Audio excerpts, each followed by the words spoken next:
Okay, well, because our microphone isn't working, I'm going to come after the fact and try to narrate what's going on here. The Colt was a little goosey today. Had a lot of snow sliding off the roofs. Tractors going back and forth outside. He was just a little bit on full alert. So when I rode him off, I made sure we went to the left. That's his more comfortable side.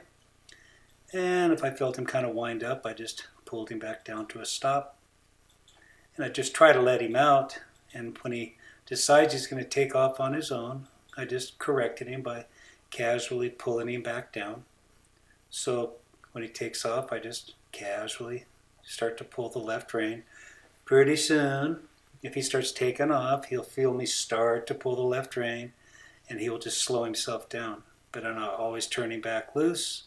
When he slows, I let him go. If he takes off, I give him about 3 strides to fix himself, or I start to pick up the rein.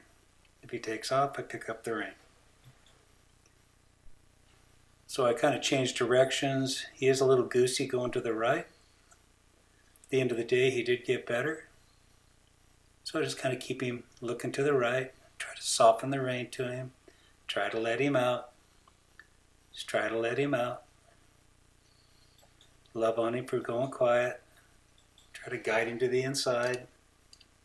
Try to guide him to the inside a little bit. And when he does really good, I'll just kind of pull him on down, remind him to come to a one-rein stop, and love on him. Let him think. Just try to keep him looking to the inside just a little bit. And then pretty soon, let's start to turn him loose. But remind him to do his little one-rein stop. Love on him. Guide him off to the right. I always try to look where I want him to go. So I'm kind of constantly looking down at about a 40-degree angle to the left or the right, down there where I want him to travel to. Just kind of turn him loose. Just kind of look off to the left. Here I'm kind of looking to the right. Bump him a little if he doesn't know or doesn't respond. Kind of travel along. Pretty soon I just start looking left, and right here you could kind of see he did it on his own. Watch, I'll start to look to the right, help him with my hands. So I want him to feel through my head, my shoulder, my pelvis, then my legs, and then my hands be the last thing to engage. So I'm looking to the right, bump him, I look to the left, and then just kind of set my hand to the left. I want him to feel where I'm looking and respond appropriately. Look to the right, tickle the rein right. Casually start to look to the left here in a second. And then I look to the left, and then you see how he started going left. I never had to pull him. He's feeling where I'm going.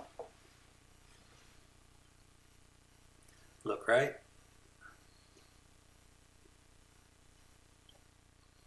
Look left. Start to look right. See how he's following the feel of my body. Look down there to the right, then look to the left. Just casually pick that left rein out there and let him tip his nose. Look to the right. There, he felt it real good. Travel along. Look to the left. Looky there. I never put my left hand out till the end there. Look to the right. Looky there. So that's kind of what we look for in our first handful of rides. My horse starts to feel and go where I'm looking. I just casually pull him under his little one-rein stop and love on him. Tell him what a good boy he was, and go get on another one.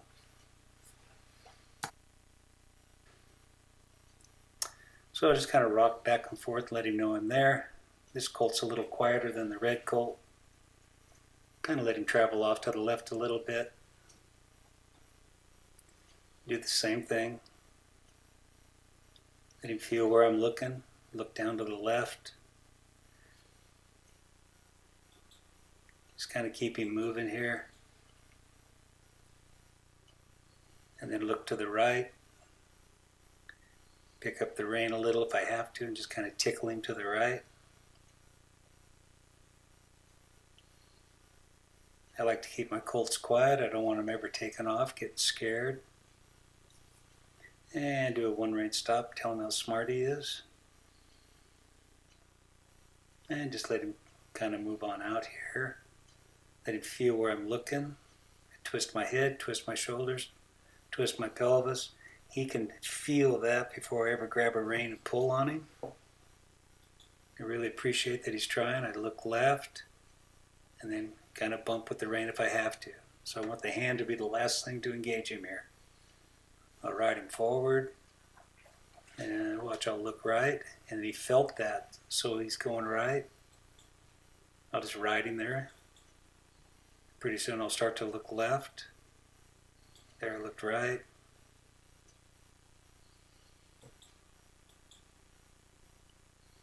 I want him to feel where I'm looking.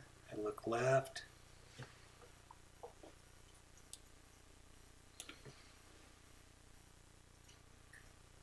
Picked him up to a trot. I got a little energy in my body. And then when I sit down and get quiet, I want him to slow himself down. If he fails, I'll just start to pull one rein, slow him a little, let him back out, or ask him for the one rein stop.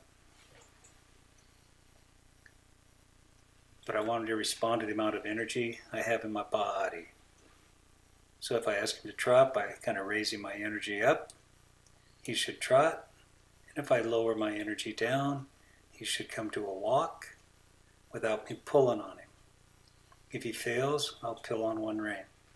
So I ask for a little trot, and then if I sit down, he should come to a walk. I give him 3 strides to fix himself, or I start to pull a rein. But I always give him those 3 strides. I ask for a soft face. When his face is soft, I'll sit down with my butt, ask him to step back, but I never row him back with the reins. I want a soft face. I take a heavy seat. I'll wiggle my feet. If he steps, I sit up. I'll bend him, soft face, heavy seat, wiggle my feet. If he steps back, I sit up.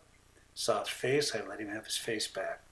Soft face, heavy seat, wiggle my feet, sit up. There, the dog kind of moved, kind of startled him a little. Step back, sit up, wait. When he gets stopped, soften my hands. There, I'll let him have his face back. And just tell him how smart he is. And thank him for giving me such a good ride.